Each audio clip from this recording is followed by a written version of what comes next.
Hi, everybody. Matt here from Matt Likes Comics.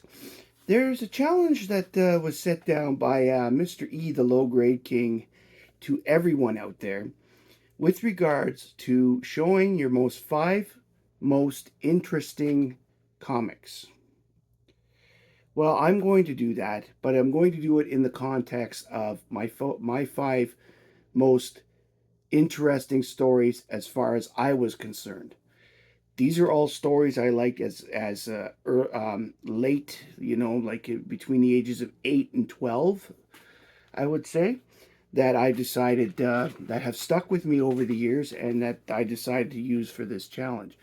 When I'm done, I'm actually going to put out challenges to three other channels, as I'd like to see this continue, and we can do like we did with the last one and see what the community comes up with.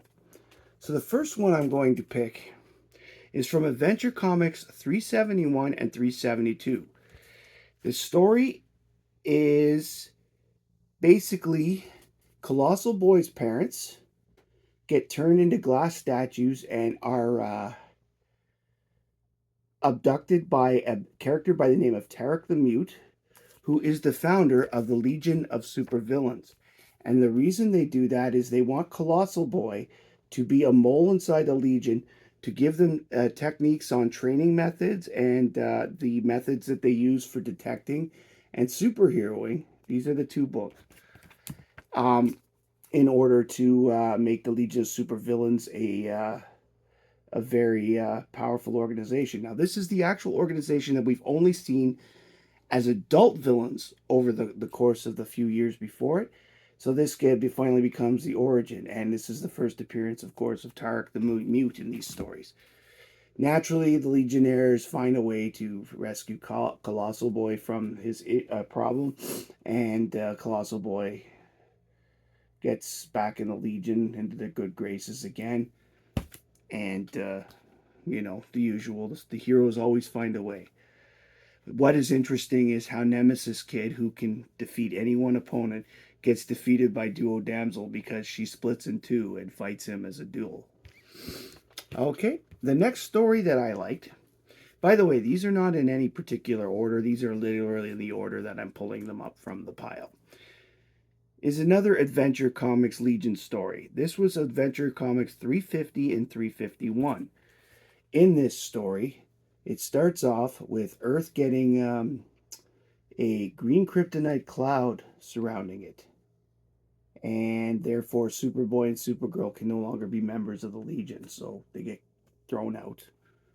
And as you can see here, they're forget who they are. They go through various steps to get to make sure that they don't remember who they are, so they don't come back. Especially with Superboy, they really need him not to know his anything from his future. But in these particular issues too, they fight a man called Evilo and his Dirty Dozen. His Dirty Dozen consists of four other people. How four make a dozen, I guess, in the 30th century, four makes a dozen. But in this story, almost all the entire Legion is used. The White Witch makes her first appearance because they need someone of a sorcerer's nature in order to um, save, because the White Witch is one of the villains because she was transformed and she's Dream Girl's sister. In this issue, in this storyline, they get back Superboy, Supergirl, because what happens is a gentleman by the name of Color Kid, who is a new member of the Substitute Legion, turns the color of the kryptonite from green to blue, and thus making it harmless to the super cousins, and they're able to come back to the Legion. So they end up with five members back, because Bouncing Boy also gets his powers back. With a Starboy, Dream Girl, Bouncing Boy, Superboy, and Supergirl all rejoining the Legion, everything seems to be fine. And the third one, again, is a Legion adventure one. But again, remember, the Legion and Supergirl and Superman have been a huge part of my collecting life. So this is why I have to go with them. This is Adventure Comics 359 and 360, where the Legion finds themselves outlawed by the new president of Earth by the name of Baltrox.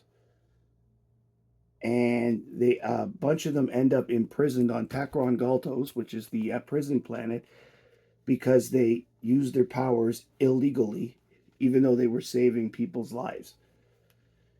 Basically, this story shows how the Legion gets around it.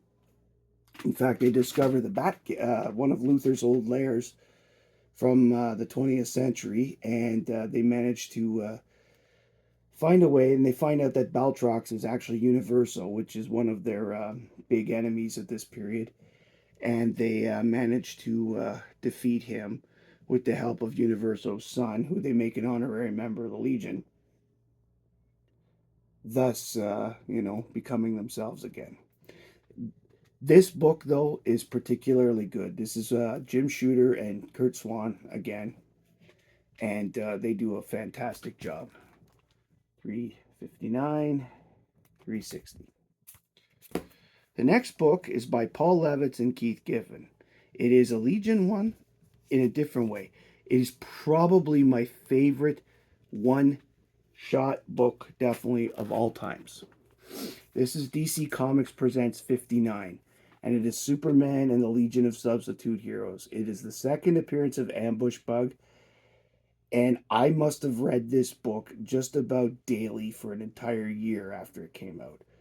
It was so ridiculous and so hilarious that even today, I will, if I'm having a particularly bad day, I will pick it up and just flip through it because it's just such a ridiculous story. If there is one comic book out there that I recommend everybody on the planet read, it is this book. You will absolutely laugh your head off for 15 minutes or whatever time it takes you to read the story. It is just well written and just ridiculous, as I said. And the last one I've got here is a three-parter from Supergirl's Volume 2 series in 1983. This is Supergirl 13, Supergirl 14, and Supergirl 15. Basically, it's a story of Supergirl's landlady who lost her daughter in the Holocaust, and all of a sudden in Chicago where they're living, there's a big outbreak again of anti-Semitic. The more things change, right? The anti-Semitic feeling, and this woman, Black Star, is running the white supremacists and the Nazis, whatever you want to call them, is. But it turns out that she's a little Jewish girl because she is actually the daughter of the landlady, and on this cover it comes to do it. This is a great story because you've got the build-up in the first issue of the tension and everything going on, and the story ends with Supergirl going to the park to try and stop the rally. You've got them fighting in the second one, and she reveals that she's got star-based powers and all that stuff, and they fight. And then the climax and the come down, the defeat of the character when she realizes and accepts who she is, and she realizes that's her mother, and they give up everything, and the mother and daughter reunite, and everything becomes good again. Anyways, those are my 5 most interesting, most loved stories for me. I personally think you should all grab copies, give it a read, especially that Legion of Substitute Heroes book in DC Comics Presents 59. I will recommend that for life. I will, that somebody asked me once about books that you would save from the fire, and generally speaking, I would probably grab some of my more valuable books that are easy to access, like some of the Golden Age stuff, or my older, my more valuable books, like my first He-Man and stuff. But that Substitute Heroes book, if I didn't grab it, I would be buying it. It would be the first book I would buy to replace because I just like it so much. Anyways, To who I'm going to issue the challenge to? I'm going to issue the challenge to Jacob at Bone Claw Comics, to Sophie at Jackpot Comic Talks, I believe, Comic Talks. She's really into Mary Jane and Spider-Man books as well as the Teen Titans, so I'm curious to what she would get. And there's this other one that I've just discovered. Her the name of the channel is Gotham and Glam, and I'm curious because the person who runs this channel is a huge Batman fan, so I am curious to see what she would pick to put up there. So those are the three that I'm sending out the challenge to right now: Jacob, Sophie, and Gotham and Glam. So anyway, I hope you enjoyed what I did today. Please like, subscribe, and comment. Comment about what your favorite stories are. If any of them are the same as mine or not, I want to know what you like because I'm going to use the one that I like the most in the comments that somebody writes that says, I like this story the best. I'm going to try and find and do a video on that one because it is only right. You guys have watched the time, taken the time to watch and listen to me about what I like. I'm going to do the same and take some time and see what people who watch my channel like. Once again, thank you very much. My name is Matt, and I like comics, and I hope you do too.